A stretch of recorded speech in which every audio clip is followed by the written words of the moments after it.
Of course, with all these tricks of the trade, that means concentrating attention, putting this effort to do this, does not take us any more inside.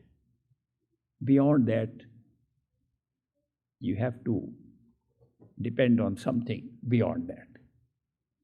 And what is beyond that is our own consciousness. Our own consciousness is still beyond that. With the mind, which is a cover upon consciousness, you cannot cross the mind. You may try as hard as you like. You're still confining yourself more to the mind.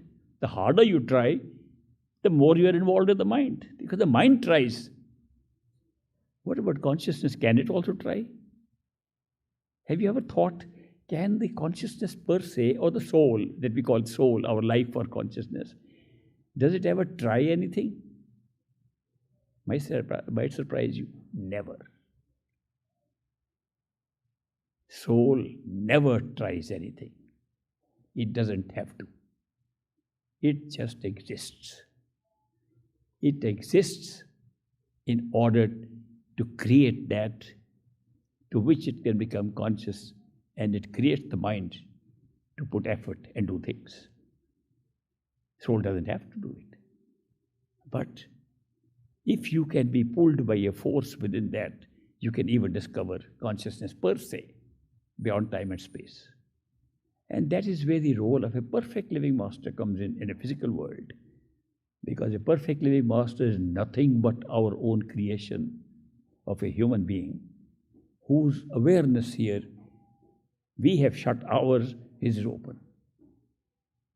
Created by the same power of consciousness. Perfect living master is as much part of the created universes as anything else. No different.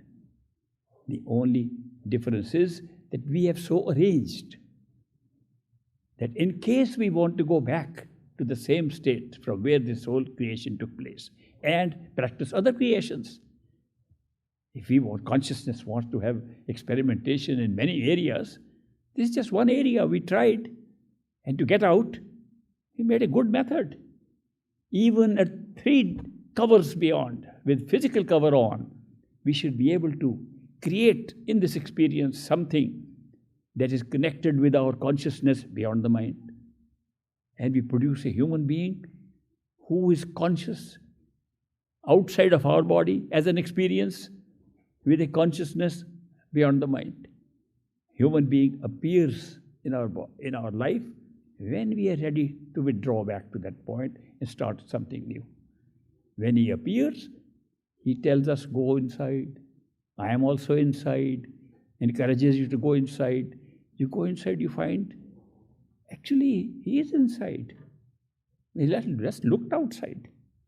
Because we never looked inside, therefore he appears outside. When we look inside, he is inside and outside. Same method, like everything else.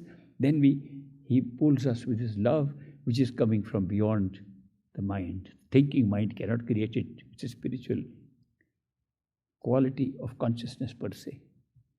And when that love pulls, we think we are being pulled in the beginning like a guy outside. Then we say, no, it's a guy inside. Then we find, no, it's a guy way beyond our mind. Then we find it's ourselves. No difference. It's our own arrangement that we have made to go back to this ultimate level from where the whole drama starts, and it can be started all over again.